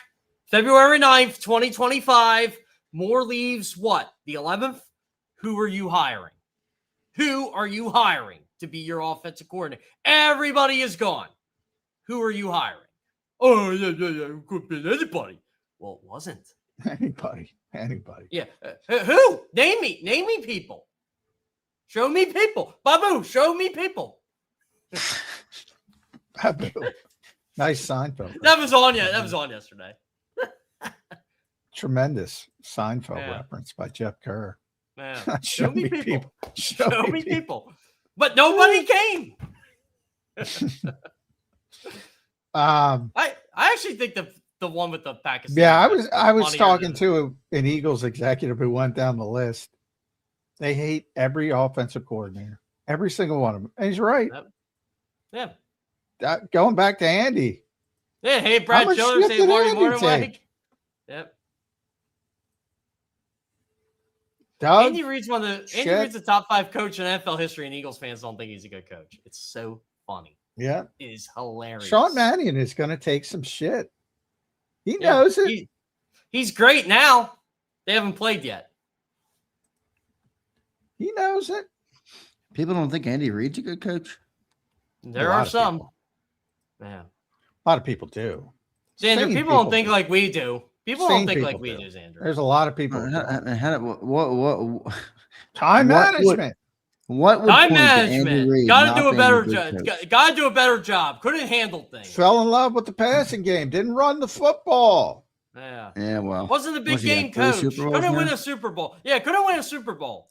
Yeah. The only reason he wins is because he has Patrick Mahomes, the guy he literally traded up to go get. By the way, overruled the GM and said, "I'm going to go get him." The idea of a big game is so silly from the standpoint of when does it become a big game? Nick had a good explanation. Every game's a big game. Every game's to insert player name. Their high school rivalry is a big game. Their college rivalry is a big game. Their bowl game is a big game. How could you and Andy Reid? How could you be in that many NFC championship games and you can't win the big game because the big game's only the real big game? It's absurd. It's absurd. It is. They seem to forget when they were starting 7 different quarterbacks in 7 seasons and they were good under Ray Rose, but they really weren't. Like they didn't have a chance to win. I always ask for a chance to win every single year. I don't know. The only thing I just don't think people dislike Andy Reid. I think you guys are wrong. I mean, I know one person who doesn't like Andy Reid. It's Angelo Cataldi. He comes on here and still cries about it all the time on JAKIB. I don't know of any other fan. Because he was wrong about Andy Reid. Angelo. Obviously, but I don't care about Angelo. My point is, I haven't talked to a single Eagle fan. I haven't even seen a single Eagle fan in this chat say they don't like Andy Reid. Does anybody really not like Andy Reid? I mean, I love Andy Reid. I think there are people that don't like him. I think there's a lot of people that don't like him. I think it's a vocal minority, but they're loud. Well, it's definitely a minority, but it's a significant minority. I can guarantee you a lot of people in this chat like Andy Reid because they like winning football. Sure. Well, I think people younger fans who weren't in the midst of losing in the playoffs, I think they don't have a problem with him because they recognize what he's become and what he did. But people that lived through it have a problem that he couldn't win the big one to Jeff's point. Couldn't win the big one. I love the fact they went deep in the playoffs every year. I got to watch meaningful football in January every single year. I said, true story. When I was playing high school football, one of my buddies played for a rival high school. We lost in the second round of the playoffs. His team didn't even make the playoffs. You know what he said to me? Oh, all you did was play 2 more weeks than we did. I'm like, what a loser attitude. No wonder why you guys are 3-7 this year. All you did was play 3 more weeks. Shut up. A loser attitude. Well, 9 playoff appearances in 11 years for Big Red in Philadelphia. Yeah, it's pretty good. Before the final 2 years. A lot of 10-win seasons in that mix too, by the way. Well, and you get a lot of, well, the NFC East was so bad. I love that. I don't want to hear that. Yeah. You know who says that? Cowboys fans. Cowboys fans say that. The NFC East was so bad. When a good team makes the other teams bad, that is a positive. That is not a negative. You know why all the teams in the NFC East play a tougher schedule than the Eagles this year, even though they play the same opponents? Because the Eagles can't play themselves because they're that good. Yeah, it's not. Well, Buffalo gets a lot of that now. With and New England got a lot of it. The AFC East sucks. Well, you're getting beaten by a drum by like one team every year. Yeah, which is the goal. Should be consistency. And that was always and the thing about, I don't know why we got into Andy Reid, but everything the Eagles do today is based on the foundation of Andy fucking Reid. Right. Yeah. He freaking taught the owner and how to build a team like this. He taught Howie Roseman how to do this. They still call him for freaking advice. Well, I mean, people also point out, what would Andy Reid do with prime Howie Roseman today? Andy Reid never had rosters like he got now. It would be amazing. It would be incredible. It would be incredible. That's the wet dream everybody wants. One of the things that you always say that's tough, I think, for people who are fans to gauge, but it is a very real point by you, is like the Ricky Bobby rule type of thing. Because obviously as a fan, it's like, all right, you want to win it all, and you don't want to necessarily settle for second or third or fourth place. But at the same time, that means only one coach is good every year or one team is good every year. By default, that doesn't even make a semblance of sense. No, yeah. So, how do you gauge it, though? How do you gauge what's good and what's not good, in an era when everybody wants, to win it all, but understands you can't win it all every year? Well, I mean, how many times so many people act like the Eagles won 5 fucking games last year because they didn't live up to expectations. They won 11 freaking games with their offensive line crippled. Can you imagine? Well, guys, Nick Sirianni's getting the treatment that you guys just thought was getting. Andy Reid was getting. I mean, look, half this chat, I guarantee. Oh, everybody hates Nick. 50% of this chat thinks Nick Sirianni is a dumbass, horrible coach. Which is funny. I do not think that. I do not think that. I love Andy Reid, and Nick Sirianni and Vic Fangio cleaned his clock in the Super Bowl. Cleaned his clock. That's true. That's true. Well, you get all what does he do? People. Well, because in their mind, the only thing a football coach does is X's and O's, like play calls. Like they don't do anything else. Because that's all they see. They don't see what's going on during the week. I mean, I wrote about that on Sports Illustrated. I'm like, think about how much, forget about fans. Think about how much people like me see. We get one OTA of the cluster of 3 each week. So we get 2 of 6. We get 33% of practice time with OTAs. And that doesn't include the developmental periods before, the stretching periods where they don't let us in, where you can see, hey, maybe an assistant's working with this guy, what they're trying to work on. Forget about the meetings and the walkthroughs, which we don't want to be. The NFL, in a lot of ways, is like, the ocean. 90% of it's uncharted. We don't get to see it. All the preparation, all the meetings, all the shit that they go through. It's they're like 18-hour work days.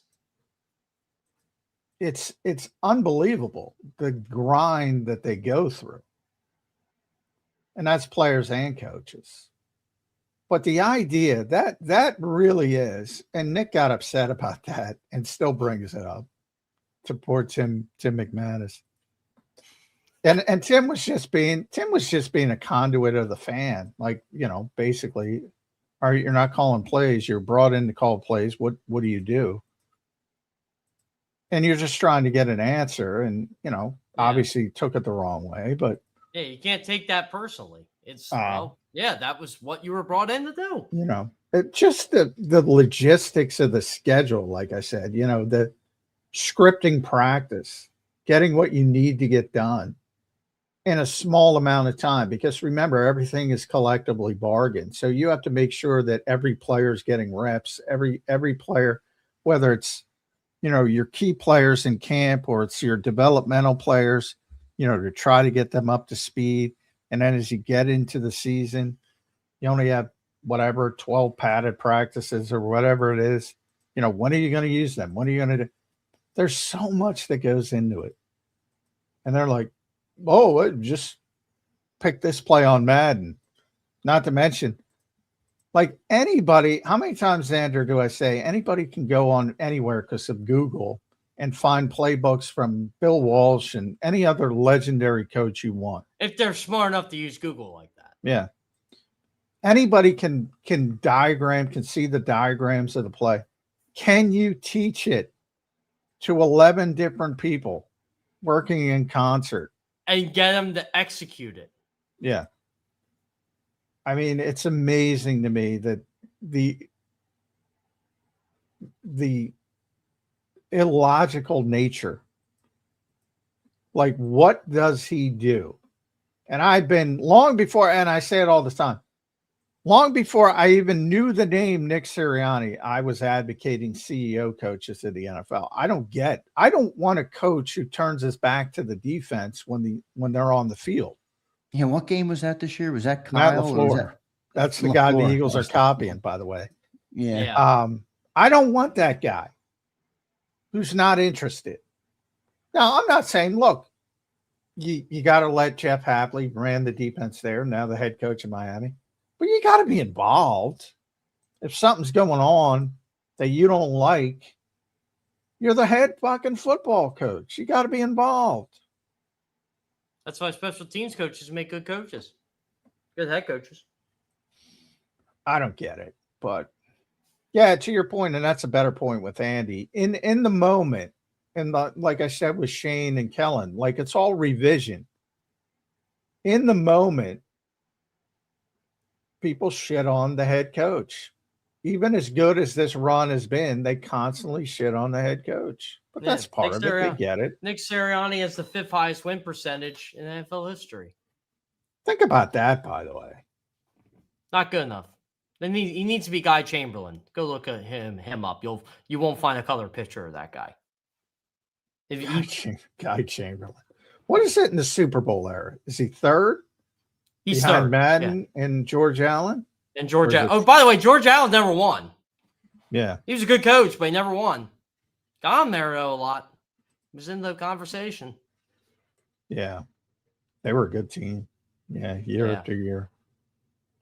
That, to me, defines great coaching consistency and quarterbacks. Consistent year after year, week after week success. By the way, George Allen's team probably had the best chance to beat the 72 Dolphins. And the 72 Dolphins still dominated them. Well, they only won 14-7 because of the block kick, right? Yeah, but like Billy Kilmer, wasn't Billy Kilmer the MVP that year? Maybe. I don't know. I know the weirdest MVP in NFL history was Mark Mosley, the kicker, but that was post George Allen, obviously. Billy Kilmer was never an MVP. Okay. Was he all pro that year? No, Pro Bowl. Led the league in touchdown reception. That's probably why I thought he was MVP. Yeah. Passer rating leader. So could have been.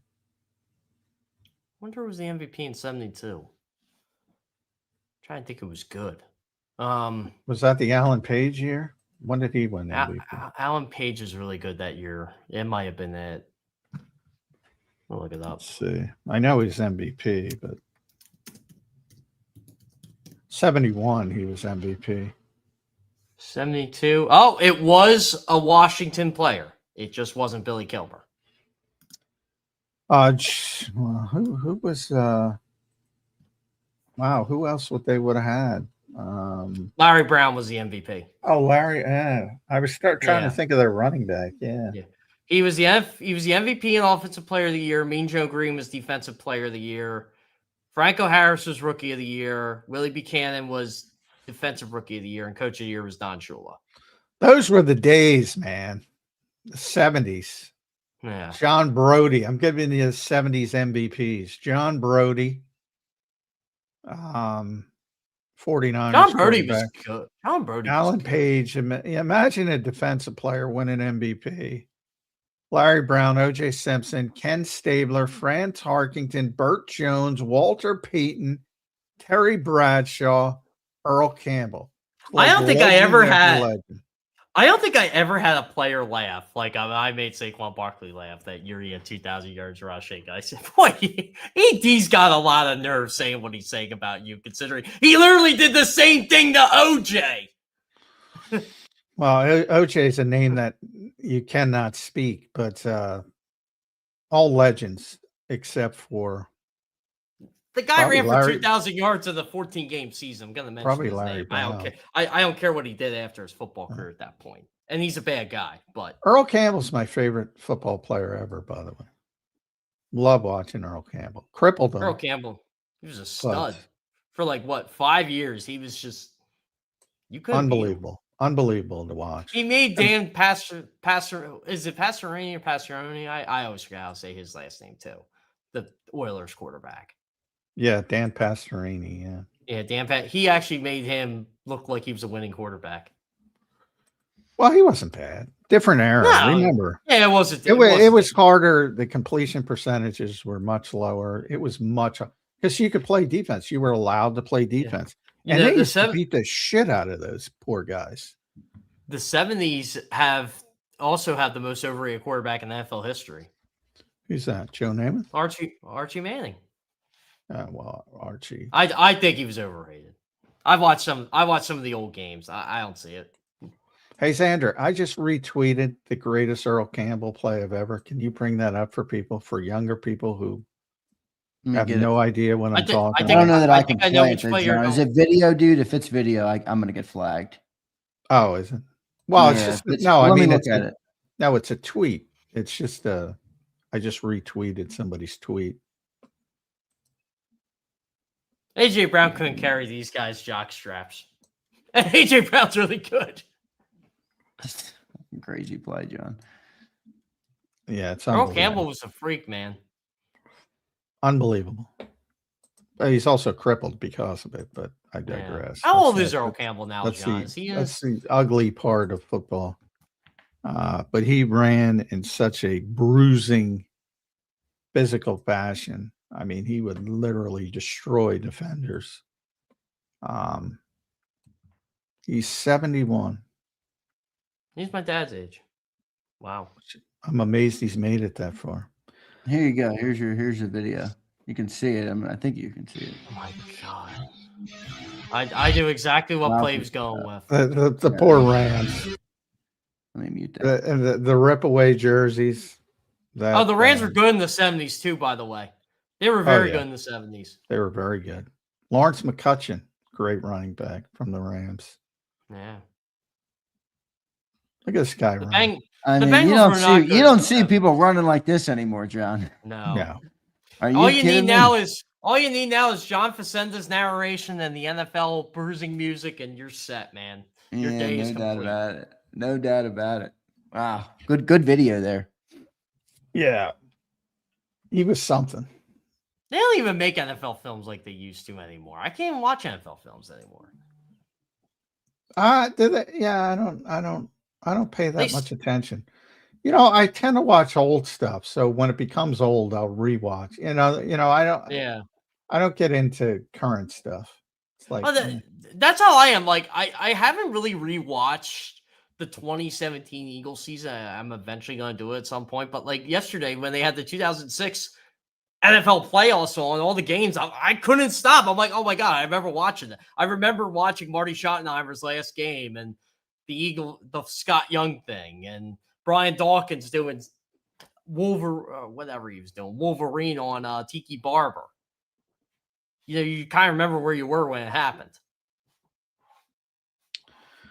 Yeah, well, I mean, they're stopped like the Eagles Super Bowls, and people should thank me because I started covering the team and they started going to Super Bowls. I joke about that, but is that it's what like, it is, John? I was at the, I don't go back and look at them. I will eventually, but to your point, I mean, I was there. I saw it. All right, that's how I am. it. I'm like, I lived it. Yeah. I mean, I eventually. try to tell people that when I'm covering the game too. I would love to write like a book on like stuff like journalists do that fans don't understand. And I'm like, guys, I'm not watching the game on TV. I'm watching it from a press box. I'm watching it live. I don't see that. Yeah, well, that too. Like a lot of people go back and watch it on TV. Sometimes you have to watch something. I'll look at the TV after the play's done, but in real time, I ain't watching that. Yeah, Game Pass and whatever it's called now, NFL Plus, to watch, things film-wise. But other than that, yeah, I only watch like old stuff. And eventually new becomes old, and then I'll watch it. I watch Monday Night Football, the ABC version. What were you just watching? You just said it. You just watched like the 2006 playoffs? The 2006 playoffs were on the NFL Network yesterday, and I watched like every game before I went to this wedding. It was awesome. That's pretty hilarious. Jeff Kerr wakes up in the morning, loads up NFL Network to watch the 06 playoffs, and then trots off to a wedding. Yeah, definitely 20 years ago now. Can you guys believe that was 20 years ago? I gave crazy. Jeff texted me he was going to a wedding, and I said it's a beautiful thing when people enter into a covenant. That's right. That's right. It is. It's a beautiful thing. It is a beautiful to enter into a covenant. The great Jalen Hurts. Put that on. I couldn't help but laugh. He should have that on wedding t-shirts. It's a beautiful thing to enter into a covenant. You don't know what you don't know what you don't know, John. That's true. That's true. I got to do an off-season story. Top 10 Jalen Hurts isms because he's got a bunch. I had a purpose before you had an opinion. That's my favorite. Yeah, something. He said that to Martin Frank, I believe. Paraphrasing. Yeah, Jalen's got a lot of good Jalenisms. He does. Gotta give him the credit. You wonder if he thinks them. You wonder if he thinks them up, or it just says. Yeah, I would think he does. I mean, you don't just come up with certain slogans like that on the dot. You got to at least. There's got to be some level kind of premeditation. T-shirt slogan generator. I'm gonna look up famous Jalen Hurts quotes just for the heck of it. Famous. Yeah, I didn't. Well, there you go. I didn't walk through the fire just to smell the smoke. That was a good one. That was a good one. I think it's funny when you Google. Oh my God! Yeah, they're. Oh my God! This is great. The only direction is to climb, and that only direction is to rise up. Year winner, you learn. We forgot about that one. That's a good one. Yeah. A lot of them are applicable to life, which I can appreciate. I can appreciate some of them. Yeah, this is one of my favorite life quotes of Jalen Hurts. The bigger you get, the smaller your circle should be. Yeah, that's a good one. That's probably true. Yeah, he definitely has a small circle. True, yeah. Yeah, there's a lot of good money is nice. Championships are better. Yeah, that's a good one. That one I kind of thought was is he being honest about that? I don't know. He's very intentional. He's trying to. I'm not criticizing him either. I think rent is due every day, and I don't plan on missing any payments. That was a early one. Here's one from college. I've been at the mountaintop and the valley low. The thing I understand about every year, it resets. success and greatness aren't linear. Yeah, I remember that one. You have your ups, you have your downs. It's about how you respond to it. How about this one? The offense will look how Jalen Hurts wants it to look. I think people forget that one. That one's that's the one they conveniently leave out. Conveniently forget it when they want to forget it. Like people forget he has a degree in PR. What was is that what his degree is in? Yeah, I guess communications. Was it PR? Yeah, it's like mass communications PR. That's what he does. Okay. Yeah, well, he is a PR machine. The offense is going to look at the offense is going to look the way Jalen Hurts wants it to look until we want to blame it on Kevin Patullo. That's what this exactly right. What was the other one? The triple threat. He had a triple threat one too. That was good. Yeah, the triple threat. I consider myself a triple threat. I don't even know what he meant with that. Hey guys, we forgot this the metal part. I'm all ears. I'm a sponge. Yeah, the sponge. Yeah, I thought he would say sponge this year. Yeah. I gave him a chance. I asked. I know, John. You did. 10% of life is what happens to you. 90% is how you respond to it. That's true. That's a good one. That's a very true that's I've heard that a lot before though. Some of the other ones I haven't heard before. You know, you hear the 90% how you react. That's a common phrase. We have the standard for ourselves, and it only rises. I remember that one too. Yeah, there's a lot of them. All right, good stuff, Jeff. The standard is the standard. Jeff, your final thought here on a Monday. It's June 1. We've been waiting for June 1 for a while. It feels like this will be it for AJ at some point, probably this week. Your final thoughts before AJ Brown might spend his last days as a Philadelphia Eagle. It was a great run. It was a great run. That's exactly what Jalen Hurts said, which was the right thing to say, but he also spoke about it like it was past tense finale. It sounded final. Like, well, exactly. It was over. Yeah. Despite the fact that we were lying, we got lucky on this one. AJ Brown is still a Philadelphia Eagle, John. He is. He was not wrong. Statement. I always said that. Howie is not wrong when he says that. Yeah. It was a true statement. It's going to be a tough day, but they'll just avoid the truthers will avoid social media and they'll come back. As I often say, one of my quotes, hypocrites don't care about hypocrisy. I say that all the time. It's also not a lie if you truly believe it. That's true. That's true as well. Yeah. All right, Jeff. Good stuff, man. We'll catch up with you next week. Appreciate you doing it today, per usual, my friend. Good stuff. Yep. Glad to reread Jalen Hurts' life stories to you all. Yeah, I appreciate you, Jeff. There's Jeff Kerr joining us right here on Birds 365. You can follow him at Jeff Kerr PHL. Good show there with Jeff. We appreciate him doing it. John, it's June 1. Many of our listeners have been waiting for June 1 for a long time. It feels like this saga will finally come to its conclusion, John, and we can move into the next parts of the offseason, which I think everybody's a little bit ready for at this point.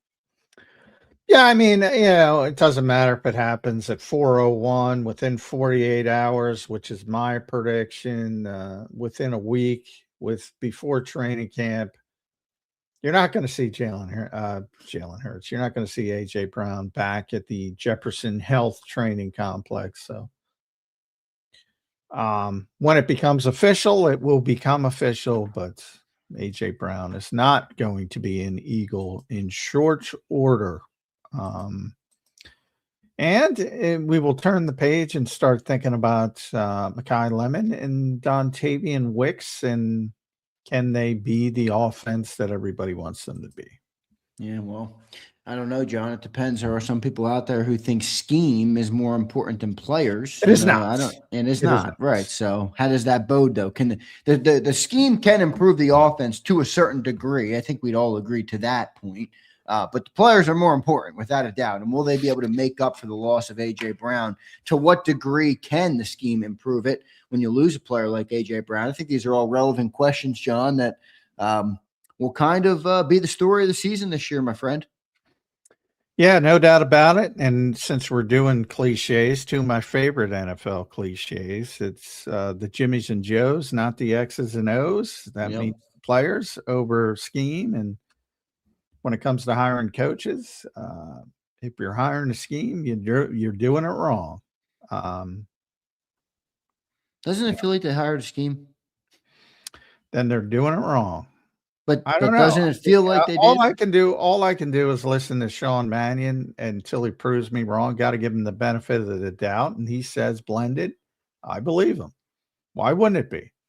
Yeah, but you've already talked about it. I mean, you saw him on the field. At this point, I'm not saying, the only information we have to this point, which is not the season yet, it feels like they hired a scheme. Yes or no?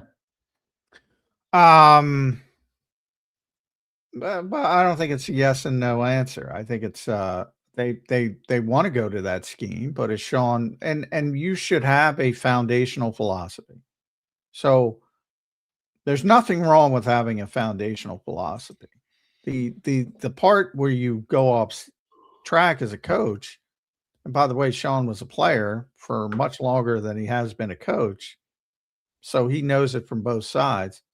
Where you go off track as a coach is if you say, I'm going to play this foundational philosophy come hell or high water. He says he's not going to do that. I believe him. That now, again, and I bring it out with Vic, like Vic, and it was Zach Bond who was explaining it last week. He throws everything at everybody early. And they don't do it all. Then he figures out what they can do and he scales it back to what they do well. And he's proven that over a long period of time. I think that should be the hope with Sean Mannion. You have the foundational philosophy. They're trying to build that foundation, which Jalen Hurts talked about. And then when it comes time to prepare to beat so-and-so on a given game day, you scale it back to what's going to be so-and-so on game day. It just feels like it's harder to scale back this time around. There's been more sweeping changes. There's been more foundational and structural changes, at least in my opinion. It doesn't mean you can't go back, but no Jeff Stoutland, different looking offensive line. You have different looking offensive coordinator, new O-line coach, new run game coordinator, all these different new things. Is the scale back as easy as it once was, J-Mac? Maybe not, right? Well, I also think people overcomplicate things at times. Just because they're moving from a heavy inside zone team to a heavy outside zone team in the running game doesn't mean there's no inside zone. So, if you are having a lot of success with inside zone and you're not having a lot of success with outside zone, I don't think it's that difficult to lean on one more than the other. And then in passing game, again, you're talking about 7 to 10 passing concepts. I think people tend to complicate it a little bit too much. I think it's about, do they have the players to perform it? Can you teach and execute it properly? And we're going to see. But I thought it was all positive from Sean Mannion early, and it was all positive from Jalen Hurts early. And that's all we have to go on. Yeah, fair enough. All right, Johnny Mac, your final thoughts on the June 1st edition with A.J. Brown looming large, my friend. All the NFL reporters are tweeting about A.J. Brown today, whether they're national, whether they're local, it doesn't matter who you are. You're tweeting about A.J. Brown if you're in the NFL world today. It is here, 4:01. Might even break before that. You just can't become official until after 4:01. So be on alert. It's coming soon. And it's probably best to turn the page as quickly as possible. Give us your final June 1 prediction of what the deal is. 2028 conditional 2 that will turn into a 1. Very easy conditions. And by that, I mean, they'll be tied to health. So,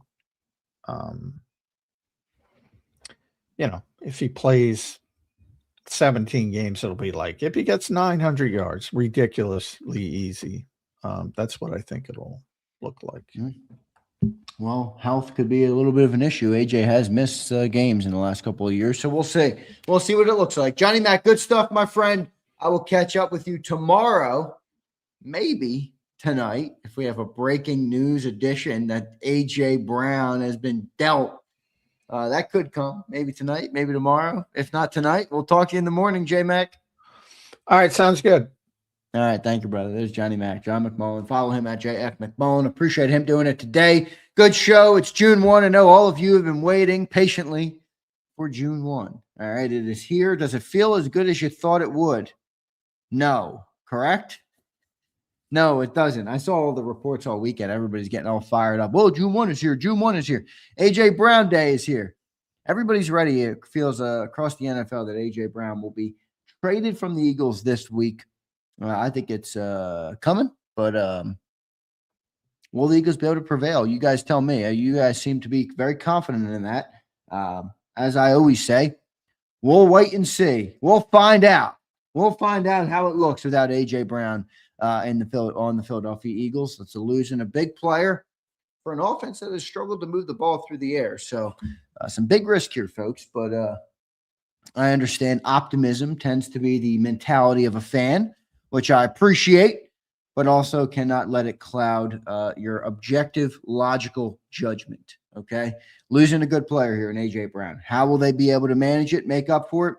Let's find out. Sean Mannion's got a tall task, and we will see. All right, I got to run, everybody. I do appreciate all you guys for being here today. I think I missed the super chat. I did. Worst behavior. I apologize. I should have read this to John. If the new scheme doesn't work, what's the backup plan? Move on from Hurts or go back to the old offense?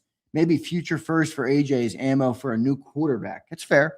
It's fair. You got to see what this year looks like, obviously. I mean, if Jalen has a decent year this year, he'll be getting a new contract and he'll be locked in Philly. Will he have that year? I don't know. I mean, if Sean Mannion's the type of quarterback whisperer that we're hoping or offensive whisperer that we're hoping, well, then Jalen Hurts will be paid. You know, that's more likely than the alternative. But it doesn't mean the alternative is impossible, you know. But I think it's more likely that Hurts would end up here in Philadelphia for the long term. Now, if it falls completely flat, then yeah, obviously you're probably looking at a change, you know. But we'll find out what happens, and we'll see what they end up doing and what the offense looks like this year. Jalen's got to step up, got to have a big year this year. I think we should all be hoping for that from the quarterback. All right, Worst, thank you for the super chat. I apologize for not reading it to John. If you remind me in the chat tomorrow, worst behavior, I will read it to John tomorrow. Okay? So thank you all for doing it. Hit that like button. See you next time, everybody.